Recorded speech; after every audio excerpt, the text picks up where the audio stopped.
Welcome. खुदावंद की बारगाहों में उसकी इबादत करने के लिए, उसके मज़ामीर को गाने के लिए, उसकी परस्तिश करने के लिए एक बार फिर मुबारकबाद और खुशामदीद। आप सबको अपने बीच में खुशामदीद कहते हुए मैं अच्छा लग रहा है assembly of believers church Panki के जानिब से।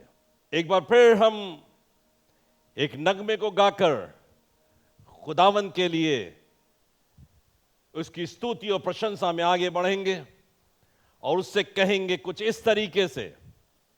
जब नरसिंगा फूंका जावे हशर में बुलाने को, कि हर खुदा से अजर पावेगा, जिस वक्त साथ उसके बिहिश्त में बरगुजीदा जमा हो, तख्त के सामने मैं भी हाजिर होऊंगा। कि जिस वक्त नाम पुकारा जावे, जिस वक्त नाम पुकारा जावे, और जिस वक्त नाम पुकारा जावे, तख्त के सामने मैं भी हाजिर होऊंगा। सुबह सादिक उसी दिन जब जी उठे मोमिनीन, और जा पहुंचे राजबज अब्दी आरमगा, ताजे जिंदगी जब पावे बरगुजीदा कौमों के, बीच जमायत में मैं भी हाजिर होऊंगा। कि जिस वक्त नाम पुकारा जावे, जिस वक्त नाम पुकारा जावे, और जिस वक्त नाम पुकारा जावे, तख्त के सामने मैं भी हाजिर होऊंगा। पस मसीह के लिए खिदमत सुबह से शाम तक करूंगा, ता मोहब्बत उसकी जाहिर हो सदा। तब जिस वक्त खुदा बुलावे हमें अजर देने को, मुझे भी वो ताज आसमानी मिलेगा। कि जिस वक्त नाम पुकारा जावे, जिस वक्त नाम पुकारा जावे, जिस वक्त नाम पुकारा जावे, कि तख्त के सामने मैं भी हाजिर होऊंगा। खुदावंद यीशु मसीह, हम आपके शुक्रगुजार हैं आपकी बड़ी मोहब्बत के लिए कि आपने हमें इस दुनिया में अकेले रहने नहीं दिया, बल्कि खुदावंद आपने अपनी ही मदद हमको इनायत की है, और साथ ही साथ एक जिंदा उम्मीद में भी हमको दाखिल कराया है कि इस दुनिया के बाद भी हमारे लिए एक अबदी जिंदगी की जगह है, जहां पर पहुंच करके हम तेरे साथ हमेशा तक की जिंदगी गुजारने का शर्फ हासिल करने पाएंगे। खुदावंद यीशु मसीह, तेरे इस आला इंतजाम के लिए हम शुक्रगुजारी बजा लाते हैं और तस्लीम करते हैं तेरी उस बड़ी कुर्बानी को भी, जिसके सबब से हम इस मुकाम पर पहुंच पाएंगे। खुदावंद यीशु मसीह, सब बातों के लिए आदर, महिमा और बुजुर्गी और ऊंचाइयां और धन्यवाद सिर्फ आपको ही मिले। हम घटें और आप बढ़ें और आपका नाम ऊंचा किया जाए। प्रभु यीशु मसीह, अपनी पवित्र आत्मा की अगुवाई में हमें ले चलिए।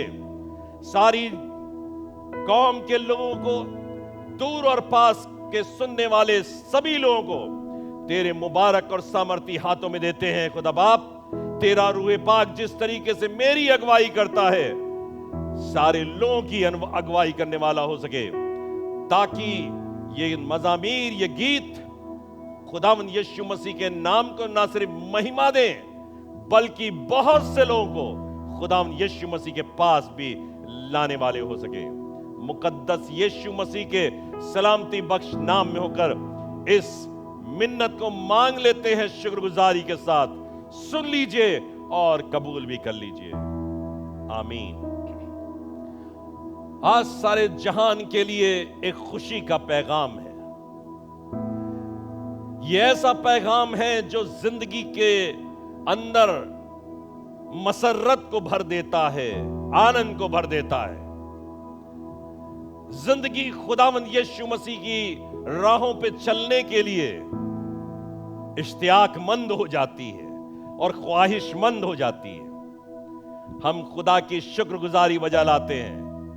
और आज जिस विषय में होकर हम आपसे बातचीत करने जा रहे हैं, दुनिया के उन सभी लोगों के लिए जो हो सकता है किसी खौफ में हो सकता है उनको अपने भविष्य का कोई ज्ञान ना हो, लेकिन आज खुदा के कलाम की वो इबारतें जो आज हम आपके सामने पेश करने जा रहे हैं, आपकी जिंदगी को इत्मीनान से, खुशी से, मसर्रत से भर देगी।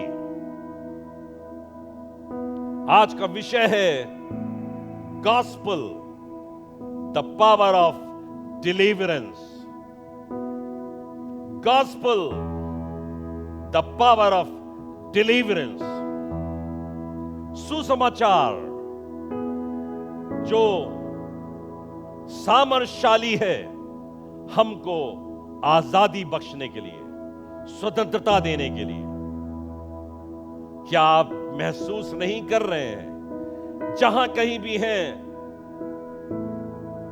कल्याणपुर के क्षेत्र में हैं, कानपुर शहर के बाशिंदे हैं, देश हिंदुस्तान के बाशिंदे हैं, या दुनिया के किसी भी मुल्क में रह रहे हैं, क्या आप इस तरीके से महसूस नहीं कर रहे, मेरी जिंदगी, मेरे खानदान की जिंदगी, मेरे अजीजों की जिंदगी, मुझसे जुड़े हुए तमाम दोस्तों के साथ उनकी जिंदगी किसी गिरफ्तारी में पहुंच चुकी है, किसी बंधन की शिकार हो चुकी है। कोई भय है, कोई खौफ है जो हमारी जिंदगी को ना चाहते हुए भी सता रहा है, हमें परेशान कर रहा है। रात में सोते समय भी हम परेशान रहते हैं, पता नहीं रात कैसे गुजरेगी। सवेरा होता है तो खौफ में जिंदगी होती है, पता नहीं ये दिन मेरी जिंदगी के अंदर कौन सी बला लेकर के आ जाएगा। खुदा के लोगों, खुदावंद यीशु मसीह पर ईमान रखने वाले लोगों, आज खुशी का पैगाम आपके लिए, आपके खानदान के लिए, आपके अजीजों के लिए और आपके मुल्क के लिए है। अगर अभी तक खुदावंद यीशु मसीह के सुसमाचार को हमने कबूल नहीं किया या जान नहीं पाए, तो आज जान जाने का दिन है, आज उसे समझ जाने का दिन है। ये गॉस्पेल जो है, ये सुसमाचार जो है, ये एक ऐसा आला तरीका है खुदा के पास हमारे और आपके लिए, जो हर मर्ज की दवा है, हर मर्ज की दवा है, हर चिंता की दवा है, हर परेशानी से रिहाई देने की दवा है। शायद अभी तक बहुत से लोगों ने सुसमाचार को उद्धार तक सीमित रखा है। बहुत से लोगों ने अपनी समझ की कमी होने के कारण हमने मात्र अपने पापों से नजात पाने के लिए ही इस सुसमाचार का इस्तेमाल किया है। लेकिन हम आपको बताना चाहते हैं, यह सुसमाचार है जो खुदावंद यीशु मसीह ने अपने लोगों के लिए दिया है, और यह सुसमाचार हमारी जिंदगी को आनंद से, खुशी से, मसर्रत से भर देगा। हर चीजों से, हर बला से, हर बीमारी से, हर बंधन से हमें मुक्त करेगा। आइए खुदा के कलाम की एक इबारत पढ़ते हैं जो आपको मिलेगी रोमियो की पत्री और उसके पहले अध्याय के 16वें पद के अंदर। Book of Romans, 1st chapter and 16th verse. और यहां पर कुछ इस तरीके से लिखा हुआ है, ध्यान देकर सुनिएगा, आपके लिए सुसमाचार है। यहां पर लिखा है, क्योंकि मैं सुसमाचार से नहीं लजाता। पौलुस रसूल रोमियो की मंडली को ये बात, ये पैगाम दे रहा है, मैं सुसमाचार से नहीं लजाता। शायद पौलुस ने खुदावंद यीशु मसीह के सुसमाचार को बहुत अच्छी तरीके से, गंभीरता के साथ और गहराई के साथ समझ लिया और जान लिया, और इसीलिए रोमियो के उन लोगों को, रोमन के लोगों को यह सुसमाचार दे रहा है कि मैं सुसमाचार से नहीं लजाता। अगर कोई अंगुशनुमाई करे, अगर कोई सवालिया निशान लगा दे कि यह सुसमाचार तुम क्यों प्रचार कर रहे हो, तो पौलुस को मालूम है कि यह सुसमाचार इसलिए प्रचार कर रहे हैं क्योंकि यही सुसमाचार है जो बंधनों से आजाद कर देता है। दुनिया के अंदर भी अगर कोई काम करेंगे तो बहुत से लोग सवाल कर देंगे, जवाब बताओ, प्रमाणित करो। पौलुस जान गया था, इसलिए प्रमाणिकता के साथ ठोस तरीके से कह रहा है, मैं सुसमाचार को प्रचार करने से, उसका बयान करने से हरगिज शर्मिंदा नहीं होता। कोई अगर मेरे सामने खड़ा हो जाएगा और कहेगा ऐसा क्यों है, तो वो बताने की कुव्वत रखता है। खुदा के लोगों, आज आप भी जान जाओ कि सुसमाचार के अंदर सामर्थ पाई जाती है, सुसमाचार के अंदर आनंद पाया जाता है, सुसमाचार के अंदर खुशियां पाई जाती हैं, दुख नहीं। क्योंकि खुदा का कलाम कुछ इस तरीके से कहता है, वो अपनी बातों के अंदर, वो अपने कलाम के अंदर आनंद देता है और अपने आनंद में दुख को नहीं मिलाता, पीड़ा को नहीं मिलाता। इसीलिए तो इसे सुसमाचार कहा गया है, अच्छा संदेश, अच्छा समाचार। यहां लिखा है, मैं सुसमाचार से नहीं लजाता। कई बार हम लोग जब किसी चीज को समझ नहीं पाते, जब हम उसको आधा अधूरा समझ पाते हैं, तो भय, डर, खौफ सताता है, पता नहीं ये कारगर होगा कि नहीं होगा। सामान के बेचने वाले बहुत सी चीजों को बेचते हैं, कंप्यूटर बेचने वाले कंप्यूटर बेचते हैं, मोबाइल बेचने वाले मोबाइल बेचते हैं, लेकिन बेचने के बाद जब कस्टमर उसको देखने पर आता है तो कहीं ना कहीं खौफ होता है, पता नहीं ये चलेगा कि नहीं चलेगा, ये ठीक तरीके से काम करेगा कि नहीं करेगा। और कई बार कहना पड़ता है, खराब हो गया, पता नहीं कैसे खराब हो गया। आज बताना चाहता हूं, सुसमाचार के अंदर ऐसी कुदरत है, इसके अंदर ऐसी खसलत है कि इसके अंदर खराबी है ही नहीं, इसके अंदर दुख है ही नहीं, इसके अंदर पीड़ा है ही नहीं, इसके अंदर शक और शुबा है ही नहीं। इसलिए पौलुस ठोक करके कहता है, मैं सुसमाचार से नहीं लजाता। और खुदा के कलाम में इसके आगे लिखा हुआ है, इसलिए कि वो हर एक विश्वास करने वाले के लिए पहले तो यहूदी और फिर यूनानी के लिए उद्धार के निमित्त परमेश्वर की सामर्थ है। ये परमेश्वर की सामर्थ है, और उसकी सामर्थ में कोई कमी और घटी कैसे निकाल सकता है? कैसे कहेगा कि परमेश्वर में सामर्थ नहीं? परमेश्वर में सामर्थ है। ये परमेश्वर की सामर्थ है जो हमारे और आपकी जिंदगी के अंदर सुसमाचार के माध्यम से क्रियाशील हो जाती है। मैं आपको कुछ चीजों का बयान करूंगा, किस तरीके से, कौन कौन सी चीजों के अंदर, हालांकि मैंने कहा कि ये सभी चीजों में कार्य करती है, लेकिन कुछ बयान कर दूं। सुसमाचार जो परमेश्वर के वचन पर और उसके विश्वास करने पर आधारित है। यहां पे लिखा हुआ है रोमियो की पत्री उसके 10वें अध्याय के पहले पद के अंदर, 9वें पद के अंदर और 10वें पद के अंदर यहां लिखा है, हे भाइयों, मेरे मन की अभिलाषा और उनके लिए परमेश्वर से मेरी प्रार्थना है। सुसमाचार पहला काम करता है। पहला काम हमारी जिंदगी के अंदर सेल्वेशन लेकर के आता है, उद्धार लेकर आता है।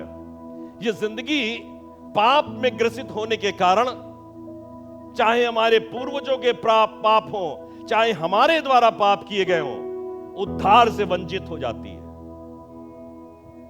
खुदा बाप पहला काम करता है, हमारी जिंदगी में उद्धार लेकर के आता है। लिखा है, मेरे भाइयों, मेरे मन की अभिलाषा मेरी ख्वाहिश है और परमेश्वर से मेरी आपके लिए प्रार्थना है कि आप उद्धार पाए।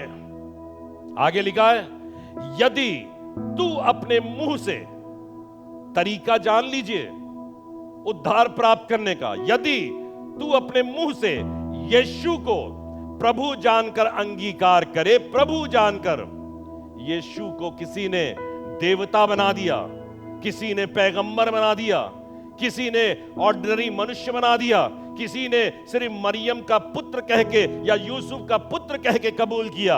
लेकिन यहां कह रहा है कि अगर तू यीशु को प्रभु जानकर अंगीकार करे, ग्रहण कर ले, हां यीशु तू मेरा प्रभु है, you are my lord. Lord का मतलब होता है जिसका आधिपत्य आपके ऊपर हो, जिसका प्रभुत्व आपके ऊपर हो। यदि तू अपने मुंह से यीशु को प्रभु जानकर अंगीकार कर ले, ग्रहण कर ले और अपने मन से विश्वास करे, सिर्फ मुंह से कह ना दे कि तू मेरा प्रभु है। जैसे हम लोग कई बार बहुत सी चीजों को अपने मुंह से कह देते लेकिन हृदय से ग्रहण नहीं करते, दिल से ग्रहण नहीं करते। खुदा कह रहा है, खुदा का कलाम, ये सुसमाचार हमसे कह रहा है, तू उसको मुंह से तो कहे लेकिन हृदय से ग्रहण करे, विश्वास में होकर, मन में विश्वास करे कि परमेश्वर ने उसे मरे हुए में से जिलाया। वो मुर्दा नहीं, 2020 साल पुराना, उस सलीब पर प्राण देने वाला एक मनुष्य मात्र नहीं, लेकिन वो तो परमेश्वर है, वो तो हमारा उद्धार करता है। लिखा है परमेश्वर ने उसे मरे हुए में से जिलाया तो तू निश्चय उद्धार पाएगा। तरीका है उद्धार प्राप्त करने का, मुंह से अंगीकार करना है और मन से ग्रहण कर लेना है, हृदय की गतिविधियों से। बहुत से लोग निजात प्राप्त करना चाह रहे हैं, लेकिन बिल्कुल ठीक इसी तरीके से जैसे हम किसी डॉक्टर के पास जाते कि हमारा मतलब है कि हमारी इस बीमारी से रिहाई हो जाए, बस डॉक्टर साहब इतना कर दो, बाकी हम अपना रास्ता ले लेंगे। आपको ज्यादा हमारी चीजों में दखल देने की जरूरत नहीं, हमारी बातों को पूछने की जरूरत नहीं, ना हमको बहुत ज्यादा दिशा निर्देश चाहिए। लेकिन ये यीशु ऐसा है और इसका सुसमाचार ऐसा है, ये चाहता है कि हम परमेश्वर हमारे ऊपर अपना प्रभुत्व स्थापित कर ले, वो प्रभु बन जाए, वो हमारा लॉर्ड बन जाए, तो तू निश्चय उद्धार पाएगा। आगे लिखा है क्योंकि धार्मिकता के लिए मन से विश्वास किया जाता है और उद्धार के लिए मुंह से अंगीकार किया जाता है।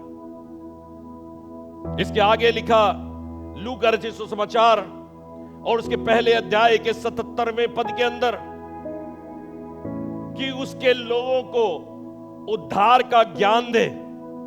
जकरिया इस बात को कह रहा है जब उसकी पत्नी इलिशबा के मार्फत से यूहन्ना बपतिस्मा देने वाले का जन्म होता है। और जकरिया को बहुत अच्छी तरीके से मालूम था कि ये वो शख्स है, ये वो बच्चा है जो आगे चलकर प्रभु के मार्ग को तैयार करने वाला बन जाएगा। और इसलिए कह रहा है उसके लोगों को उद्धार का ज्ञान दे। और लिखा है सबसे पहली आवश्यकता हमारी है कि हम अपने परमेश्वर प्रभु यीशु मसीह को इसलिए जान जाएं कि उसी के मार्फत से हमें सैल्वेशन हासिल होती है, हमें उद्धार हासिल होता है जो उनके पापों की क्षमा से प्राप्त होता है। पापों की क्षमा देने का अधिकार सिर्फ प्रभु यीशु मसीह के पास है। और उसके आगे इसी के 19वें अध्याय के 9वें पद में एक जिक्र पाया जाता है। खुदावंद यीशु मसीह एक शख्स के घर में प्रवेश करते हैं जिसका नाम महसूल लेने वाला।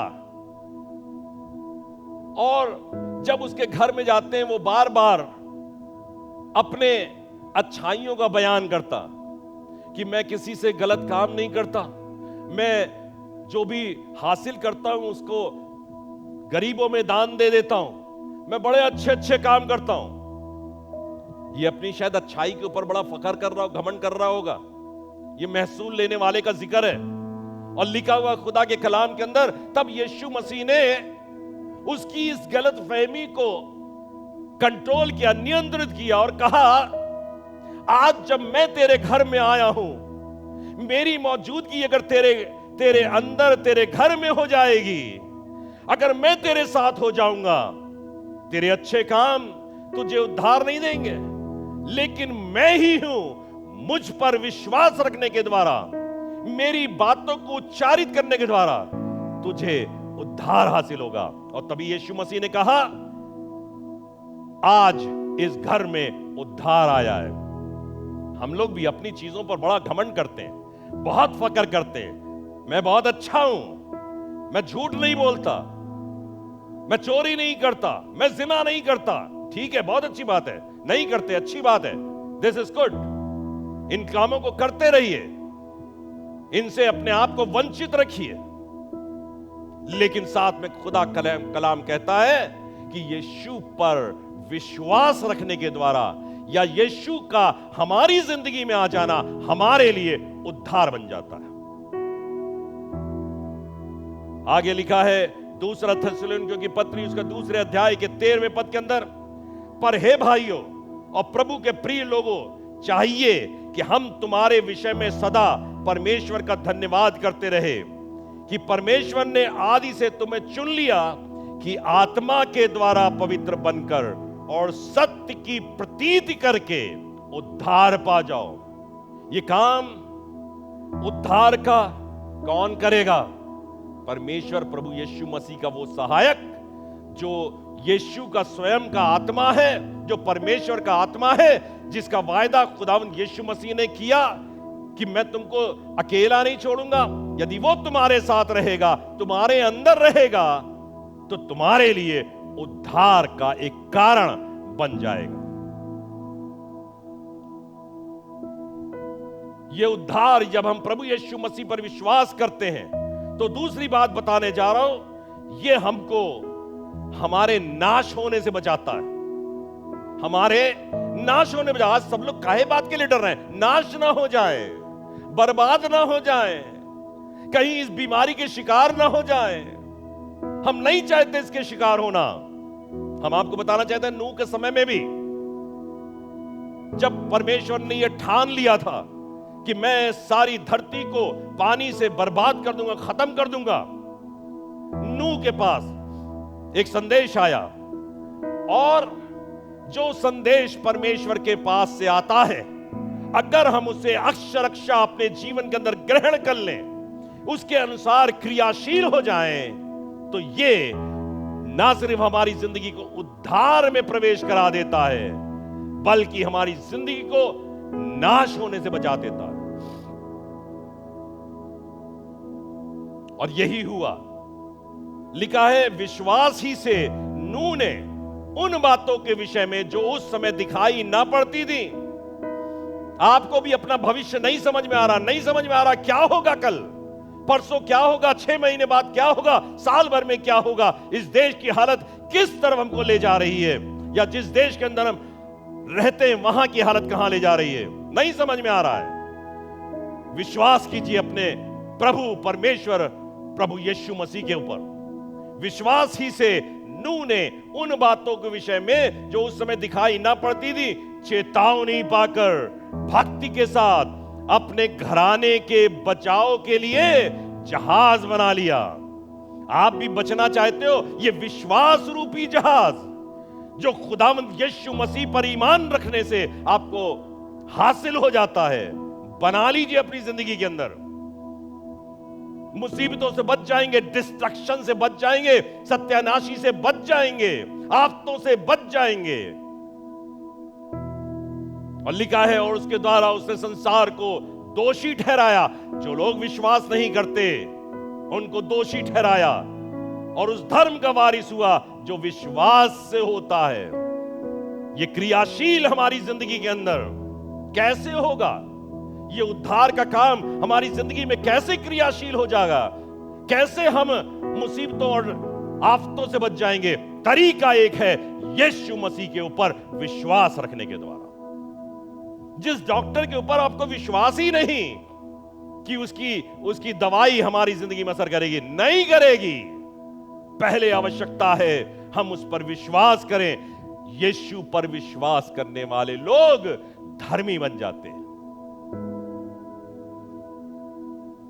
एक और बात लिखी है, ये हमको हमारे दुश्मनों से बचाता। आज तो दुश्मनों की कोई कमी नहीं, पग पग पे राह राह में एक एक कदम पर दुश्मन जैसे खड़ा हुआ है। कोई बात हो ना हो, आप कभी मुलाकात किसी से हुई ना हो, कुछ आपने किसी के लिए बुरा किया ना हो, सड़क पर चले जाइए, जरा सा दाएं बाएं हो जाए, आपके दुश्मन आपके सामने खड़े हुए हैं। हर एक लड़ने के लिए खड़ा है। ट्रेन में सफर करने के समय देख लीजिए, हर आदमी लड़ रहा है। बस में सफर करते समय देख लीजिए, हर आदमी लड़ रहा है। दुकान पे सामान खरीदने जाइए, जरा सा आगे पीछे हो जाइए, हर आदमी लड़ रहा है। देख नहीं रहे हो, मैं खड़ा हुआ यहां पर। क्या हुआ भैया, हम तो आपको जानते नहीं थे। कोई दुश्मनी थोड़ी ना हमारी आपसे, लेकिन दुश्मन प्रभु यीशु मसीह हमारी जिंदगी से दूर करता। तभी तो लिखा है, खुदावंद यीशु मसीह में कुदरत है, वो हमारे दुश्मनों के सामने हमारे लिए दस्तरख्वान बिछाता है, मेज सजा देता लवाजमात से। लिखा है लूका रचित सुसमाचार उसके पहले अध्याय के 71वें पद के अंदर, यह भी जकरिया के मार्फत कहा गया, हमारे शत्रुओं से और हमारे सब बैरियों के हाथ से हमारा उद्धार करता है। हमारे शत्रुओं और हमारे सब बैरियों, काउंट करिएगा, देखिए जिंदगी के अंदर कौन कौन है बैरी आपका, कौन कौन है बन गया दुश्मन आपका, जिसका आपने शायद कुछ भी नहीं बिगाड़ा, हमेशा मन के अंदर उसकी भली कामना करते रहे, वो भी आपका दुश्मन बन गया है। वो भी आपके विरोध में खड़ा हो गया है। शायद आपके उसके लिए बहुत अच्छा कर रहे थे, अभी तक उसको अच्छे कपड़े दे रहे थे, अच्छा खाना खिला रहे थे, कोई गलती हो गई, कोई बात हो गई, बुरा लग गया, दुश्मन बन गया। लेकिन ये सुसमाचार अगर आपकी जिंदगी के अंदर पैवस्त हो जाएगा, वो दुश्मनों को आपके लिए दोस्त बना देगा। आगे चलते हैं, वो हमको गुलामी से भी बचाता है। दुनिया आजकल गुलाम बनाने में बड़ी खुश नूदी समझती है, अपने आप की महारत है। बड़े बड़े लोग शायद सामने से दिखता नहीं, लेकिन अच्छा तो यही लगता, मेरा गुलाम हो जाए, मेरी अधीनता में हो जाए। मैं कहूं तो चले और मैं कहूं तो रुके, मैं कहूं तो बोले और मैं कहूं तो चुप हो जाए, मैं कहूं तो आए और मैं कहूं तो जाए। ये क्या है? ये गुलामी है। खुदावंद यीशु मसीह से पाए हुए, उद्धार पाए हुए लोग गुलामी से छूट जाते हैं। आपको मालूम होना चाहिए, खुदा ने अपनी कौम को कभी किसी के गुलाम रहने में अपना आनंद नहीं समझा। जब इजरायली कौम मुल्क मिस्र के अंदर फिरौन की गुलामी के अंदर कैद थी, वो गुलामी के अंदर मेहनत उनसे कराता था, खुदावंद ने मूसा को भेज दिया, जा मेरे लोगों को आजाद कर, मुझे बर्दाश्त नहीं हो रहा कि ये गुलामी में जिंदगी। आपकी जिंदगी क्या किसी चीज की गुलाम तो नहीं है, किन्हीं लोगों की गुलाम तो नहीं है, किन्हीं लोगों के आदेशों का गुलाम तो नहीं है। खुदा बाप आज आपको गुलामी से आजाद करेगा, इसी सुसमाचार के द्वारा, इसी उद्धार के सुसमाचार के द्वारा।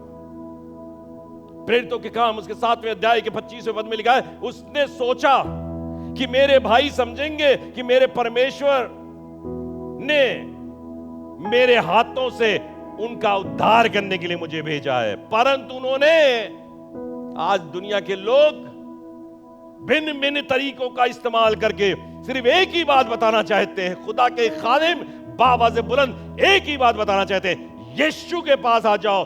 यीशु उद्धार देने की क्षमता रखता है और उद्धार के अंदर गुलामी से आजादी की तबीयत भी पाई जाती है। नहीं रहने देगा खुदा, नहीं रहने देगा आपको गुलाम किसी का, भय व्याप्त करा देगा। फिरौन और फिरौन की उस तमाम जनता की जिंदगी के अंदर भय व्याप्त करा दिया, जाने दो इनको, निगल जाने दो यहां पर, जाएं और अपने खुदा की इबादत करें। मैं आपसे कहना चाहता हूं, भय का कोई कारण खुदाम यीशु मसीह के उद्धार के सुसमाचार के अंदर है ही नहीं। एक और, वो हमारी सेहत का ख्याल करता है। हम रूहानी सेहत की बात नहीं कर रहे हैं, हम जिस्मानी सेहत की बात कर रहे हैं। जिस्मानी सेहत को लेकर बहुत ज्यादा परेशान, क्या होगा, खांसी आ रही है, बुखार आ रहा है, जुकाम हो गया, कहीं ये कोविड-19 तो नहीं। पौलुस गिरफ्तार होकर एक समुद्र की यात्रा पर जा रहा है। समुद्र में बड़ा तूफान आ गया, लेकिन खुदा के दूत ने पौलुस से उस रात बातचीत करी और उसने इसका बयान मल्लाहों से किया, कप्तान से किया, पुलिस वालों से किया। क्या कहा?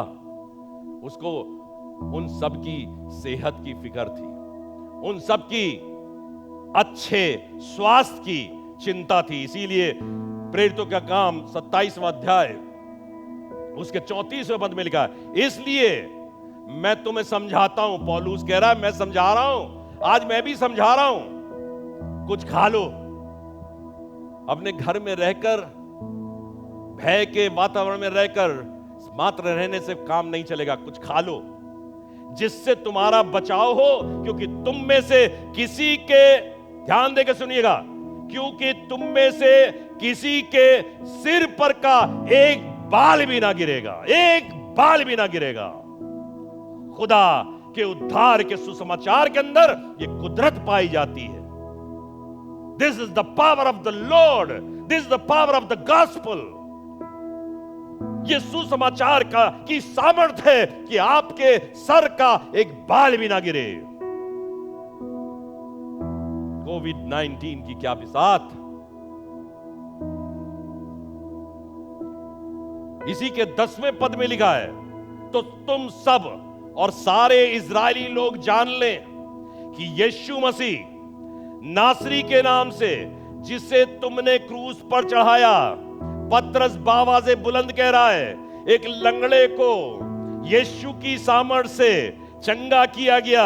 जब उससे वो भीख मांगने की कामना कर रहा था, अपने हाथ को बढ़ा रहा था, बड़ी आशा भरी नजरों से उसकी तरफ देख रहा था, तो क्या लिखा है खुदा के कलाम के अंदर? पतरस और यूहन्ना ने उसकी तरफ आंख लगाकर देखा और कहा, देख, सोना और चांदी तो मेरे पास है नहीं, लेकिन जो कुछ है, मैं ये कहना चाहूं, यही तो है, यही तो है, इसके अलावा और कुछ नहीं। खुदा के लोगों और दुनिया के लोग जान ले, यीशु के पास सब कुछ है, यही तो है। लेकिन जो कुछ है उसे दिए देता हूं। क्या दिए देता है? यीशु मसीह के नाम से उठ और चल फिर। लंगड़ा था, यीशु का सुसमाचार नहीं पाया था, यीशु के उद्धार के संदेश को नहीं मिला था, लेकिन आज जब मिल गया, उद्धार मिल गया, जब सुसमाचार मिल गया, तो क्या हुआ? उठा और कूदता और उछलता हुआ पतरस और यूहन्ना के साथ मंदिर में प्रवेश कर गया। नगमे गा रहा है। और तब पतरस ने कहा, तो तुम सब और इजरायली लोग जान ले कि यीशु मसीह नासरी के नाम से, जिसे तुमने क्रूस पर चढ़ाया और परमेश्वर ने मरे हुओं में से जिलाया, ये मनुष्य तुम्हारे सामने कैसा खड़ा है? भला और चंगा खड़ा है, भला और चंगा खड़ा है। यीशु मसीह के ऊपर विश्वास करो, यीशु की सुसमाचार की सामर्थ को अपने जीवन में ग्रहण करो, भले और चंगे रहोगे। आखिरी कुछ एक बातें बताऊंगा। इसी सुसमाचार के संदेश के अंदर उद्धार है, पूर्ण रूप से हमारी आजादी है, हमको श्राप से मुक्त करता है, यहां तक कि हमें मौत से भी बचाने की सामर्थ इस सुसमाचार के अंदर पाई जाती है। मैंने लिखा है, salvation, final and complete deliverance from all the curse, including death, including death. रोमियो की पत्री उसके 13वें अध्याय के 11वें पद में लिखा है, उस समय को पहचान कर ऐसा ही करो, इसलिए कि अब तुम्हारे लिए, अब सब लोग ध्यान देकर सुने, अब तुम्हारे लिए नींद से जाग उठने की घड़ी आ पहुंची। बहुत सो लिए, गफलत के शिकार हो लिए, अब नींद में से जाग उठने की घड़ी आ पहुंची। शायद हो सकता है आगे फिर वक्त ना मिले, लेकिन आज जब ये सुसमाचार आपके कानों तक पहुंचाया जा रहा है, आपके घरों में पहुंचाया जा रहा है, तो खुदा कह रहा है कि अब नींद से जाग उठने की घड़ी तुम्हारे यहां आ पहुंची है। क्योंकि जिस समय हमने विश्वास किया था, उस समय के विचार से अब तुम्हारा छुटकारा निकट है। अब तुम्हारा छुटकारा निकट है। फिलिप्पियों की पत्री उसका पहले अध्याय के 19वें पद में लिखा है, क्योंकि मैं जानता हूं तुम्हारी विनती के द्वारा और यीशु मसीह के आत्मा के दान के द्वारा इसका प्रतिफल आपका मेरा उद्धार है। यह उद्धार बड़ा शक्तिशाली है, जो सुसमाचार के सुनने से और उसे ग्रहण करने से हासिल होता है। यह हमको श्राप से, मृत्यु से, तभी तो कहा जाता है मसीहो जो खुदा यीशु मसीह में मरते हैं वो मरते नहीं वरन सोते हैं। क्योंकि जब आखिरी तुरही फूकी जाएगी तो लिखा हुआ है, मुर्दे अविनाशी दशा में जी उठेंगे, क्योंकि वो सो रहे थे, जाग उठेंगे। इसी के 28वें पद में लिखा है, और किसी बात में विरोधियों से भय नहीं खाते, ये उनके लिए विनाश का स्पष्ट चिन्ह है, परंतु तुम्हारे लिए उद्धार का, और ये परमेश्वर की ओर से है। किसी बात में विरोधियों से भय नहीं खाते, ये उनके लिए विनाश का। लोग अगर अभी भी गफलत के शिकार हो जाएं तो ये उनके लिए विनाश का स्पष्ट चिन्ह है। चिन्ह देखना मांग रहे हो ना, ये चिन्ह है अगर यीशु मसीह पर विश्वास नहीं करते। लेकिन जो लोग यीशु मसीह पर विश्वास करके उद्धार प्राप्त कर लेते हैं, ये परमेश्वर की ओर से उनके लिए शुभ संदेश है। पहला थिस्सलुनीकियों उसके 5 अध्याय के 8वें पद में लिखा है, हम तो दिन के हैं, विश्वास और प्रेम की झिलम पहनकर और उद्धार की आशा का टोप पहनकर सावधान रहें। अब जब हमको सब कुछ पता चल गया, घबराने की जरूरत नहीं, मौत से घबराने की जरूरत नहीं, दहशत में आने की जरूरत नहीं, आप सावधान रहें। आगे लिखा है, क्योंकि परमेश्वर ने हमें क्रोध के लिए नहीं परंतु इसलिए ठहराया है कि हम अपने प्रभु यीशु मसीह के द्वारा उद्धार प्राप्त करें। प्रभु यीशु मसीह ने हमको इसीलिए ठहराया ताकि उसका क्रोध ना हमारे पर भड़के, बल्कि हम उद्धार प्राप्त करें। इस कारण मैं चुने हुए लोगों के लिए सब कुछ सहता हूं कि वे भी उस उद्धार को जो यीशु मसीह में है अनंत महिमा के साथ पाएं। प्रकाशित वाक्य की पुस्तक में खूबसूरत बयान लिखा हुआ है 7वें अध्याय के 10वें पद के अंदर, और बड़े शब्द से पुकार कर कहती है कि उद्धार के लिए हमारे परमेश्वर का जो सिंहासन पर बैठा है और मेमने का जय जयकार हो। आज जय जयकार करिए। एक बड़ी भीड़ है, ढेर सारी, जिनको कोई गिन नहीं सकता। The crowd which can not be numbered standing wearing the white garment in front of throne. और वो एक ही बात कह रही है, उद्धार के लिए आज हम परमेश्वर की धार्मिकता के लिबास को पहनकर बावाज़े बुलंद अपने खुदावंद के लिए कहें, उद्धार के लिए हमारे परमेश्वर का जो महिमा के सिंहासन पर बैठा हुआ है और मेमने का जय जयकार हो। और 12वें अध्याय के 10वें पद में लिखा है, और मैंने स्वर्ग पर से ये बड़ा शब्द आते हुए सुना कि अब हमारे परमेश्वर का उद्धार और सामर्थ और राज्य और उसके मसीह का अधिकार प्रकट हुआ है। आज दुनिया की परिस्थिति है, परमेश्वर के अधिकार को, मसीह यीशु के अधिकार को प्रकट रूप में दर्शाना चाहती है। क्योंकि हमारे भाइयों पर दोष लगाने वाला, जो रात दिन हमारे परमेश्वर के सामने उन पर दोष लगाया करता था, उसके नाश होने का समय आ गया, वो गिरा दिया गया है। आखिरी आयत 19वें अध्याय के पहले पद में प्रकाशित वाक्य, इसके बाद मैंने स्वर्ग में मानो बड़ी भीड़ को ऊंचे शब्द से ये कहते सुना कि हालेलुया, उद्धार, महिमा और सामर्थ हमारे परमेश्वर की है। उद्धार, महिमा और सामर्थ हमारे परमेश्वर की है। खुदा के लोगों, परमेश्वर के लोगों, यीशु के पास आ जाओ, यीशु के सुसमाचार को ग्रहण कर लो, यीशु पर विश्वास कर लो, मुंह से अंगीकार कर लो, मन से ग्रहण कर लो। याद रखना, दुनिया की कोई दवाई हो सकता है आपको फायदा ना पहुंचाए, लेकिन ये दवाई और ये सामर्थ ऐसी है जो आपकी जिंदगी को खुशियों के सिवा और कुछ नहीं देगी। ना श्राप होगा, ना लानत होगी, ना मौत होगी, ना कोई पीड़ा होगी, बल्कि खुदावंद यीशु मसीह की शान होगी और हमारे लिए और आपके लिए जिंदगी होगी। आइए सब हम अपनी आंखों को बंद करेंगे और दुआ करेंगे। हम सब अपनी जगह पे खड़े हो जाएं। खुदावंद यीशु मसीह, आज हम तुझे तस्लीम करते हैं, तुझे ग्रहण कर लेते हैं, अपने जीवन के अंदर मान लेते हैं, अपना उद्धारकर्ता करके ग्रहण कर लेते हैं, तुझ पर विश्वास करते हैं। बुराइयों से बचे रहें, गलाजत से बचे रहें, ईमान के साथ तेरे साथ चलते रहे, उस राह रास्त पर आगे बढ़ते जाए जिस पे तू हमको चलने के लिए अगुवाई करता है, ताकि जिंदगी का वो ताज पाए जो तूने हमारे लिए तैयार किया है। इस दुनिया के उन तमाम लोगों के लिए तैयार किया है जो तुझ पर विश्वास करेंगे। यीशु मसीह के सामर्थशाली नाम में होकर उन तमाम बीमारियों के विरोध में खड़े होते हैं और इस सुसमाचार को उनकी जिंदगी के अंदर क्लेम करते हैं। जो आज उसके अंदर ग्रस्त हैं, पड़े हुए करार हैं, यीशु उनकी जिंदगी से बातचीत कर, अपने पवित्र स्वर्गदूतों के द्वारा, अपनी पवित्र आत्मा में होकर उनसे बातचीत कर और उनको रिहाई दे। यीशु के नाम में मांग लेते हैं, आमीन। हम सब खुदा उनकी दुआ में शामिल होंगे।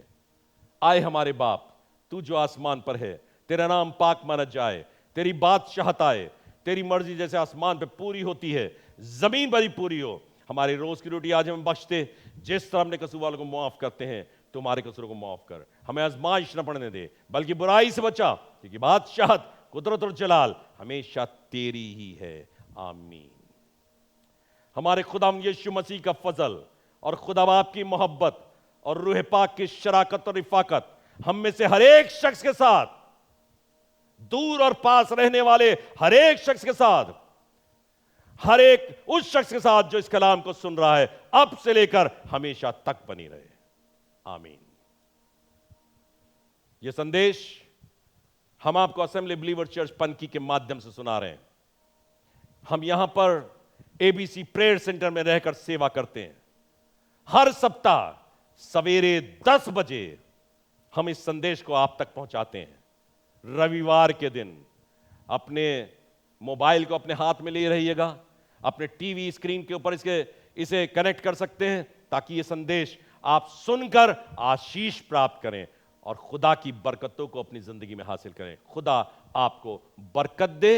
हमारा टेलीफोन नंबर है 0512 257 0108।